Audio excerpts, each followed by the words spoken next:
What if the very hands that rebuild a city become the fists that threaten to tear it all down again? Today we're diving deep into a story that asks just that. Welcome to the world of Eduardo, the Kaiju Carpenter, a dark sci-fi thriller that will shake you to your core. Imagine a city, Neo-Cape Town, rising from the ashes of giant monster attacks.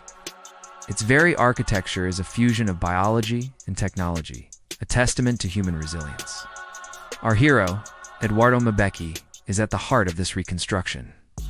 He's a master carpenter, a man in his 30s, with a strong build, braided hair, and scars that tell stories of a lifetime of hard work. His hands are his gift to the world, rebuilding homes for those who lost everything, just as he did. But Eduardo is haunted. He carries the heavy memory of the kaiju that rampaged through his city, the one that took his mother and left his world in ruins. Every nail he drives, every beam he places, is an act of defiance against that monstrous past. He's a symbol of hope in a city scarred by destruction, a man dedicated to piecing together a broken world. His community respects him, not just for his skill, but for his quiet strength and dedication. He represents the best of humanity, the unyielding spirit that refuses to be crushed. This is the man we meet in the first episode, titled The Bones of the City. We see him on the job, his muscles straining, his focus absolute. He's not just building structures, he's restoring lives, one house at a time. The camera follows his skilled hands, showing the contrast between the delicate art of carpentry and the brute force that once destroyed this very ground. We feel his quiet grief, the weight of his past that fuels his present purpose. He's a protector, a builder, a silent guardian of the forgotten slums. But the world of Neo-Cape Town is one of relentless progress, where the lines between man and monster are beginning to blur. A mysterious and powerful corporation, Helix Biotech, enters the scene. They are the architects of the city's bio-integrated future, and they have their eyes on Eduardo. They approach him with an offer, not just for a job, but for a chance to be part of something revolutionary. Helix Biotech introduces him to a groundbreaking gene therapy project that promises to bond human resilience with kaiju strength. Think about that for a second. They want to harness the very power that almost wiped them out to weaponize their greatest fear. The corporation's labs are sterile, futuristic, a stark contrast to the dusty, heartfelt construction sites where Eduardo feels at home. The lead scientist, a charismatic but unnerving figure, paints a picture of a future where humanity is no longer the victim but the master of its own evolution. Eduardo is skeptical, unnerved. The idea of embracing the nature of the monsters that destroyed his life is repulsive. Why would anyone want to become the thing they hate most? He sees the hubris, the danger in playing God. He wants to rebuild with his hands, with wood and steel, not with corrupted DNA.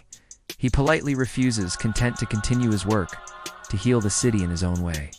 But fate, as it often does in these stories, has a cruel twist in store. A terrible accident happens at a construction site. A heavy structure collapses, and Eduardo's hand, the source of his craft, his identity is crushed beyond repair. His tool for rebuilding the world is shattered. Desperation sinks in. How can a carpenter work without his hands? How can he continue to protect and provide for his community when his own body has failed him? This is the moment of choice. Broken and facing a future without purpose, Eduardo remembers Helix Biotech's offer. He returns to them, not as a skeptic, but as a man with nothing left to lose. He volunteers for the experimental procedure. He's willing to risk everything for a chance to be whole again, to reclaim his life's work. The scientists see this as a golden opportunity. The procedure is intense, terrifying. We watch as nanotechnology and alien genetic material are injected into his system. Promise is to regenerate his hand, but the cost is unknown. The gene therapy is meant to be a controlled fusion, but something goes wrong. The Kaiju Gene doesn't just heal his hand, latches onto his very DNA. It finds a home in his grief, his anger, the deep-seated rage he holds for the monsters of his past. His body begins a horrifying transformation. It starts subtly. His bones ache, then begin to harden, becoming denser, stronger. The scars on his arms seem to writhe. His senses sharpen to a painful degree. But the most terrifying change is internal. The quiet, controlled man we knew begins to feel an unfamiliar rage bubbling just beneath the surface. a primal fury that is not his own. He is losing himself, piece by piece. And then one night it happens. The change is no longer subtle. Under the pale glow of the moon, his body contorts and expands. Bones crack and reshape, skin stretches and hardens into a reptilian hide. He grows and grows and grows until he is no longer a man.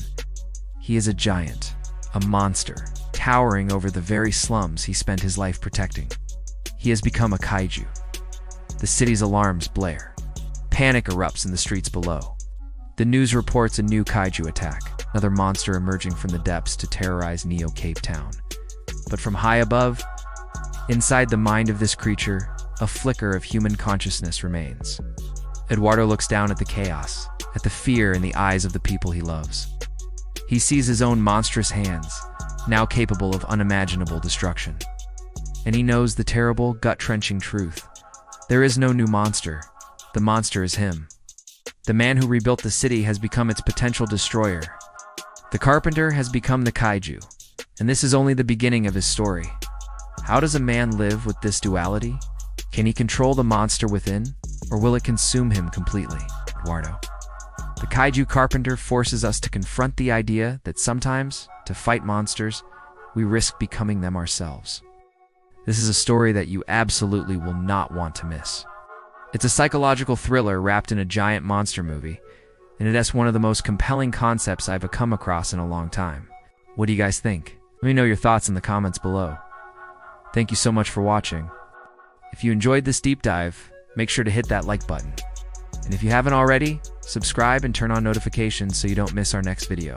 We've got plenty more amazing stories to explore together. Until next time, stay curious.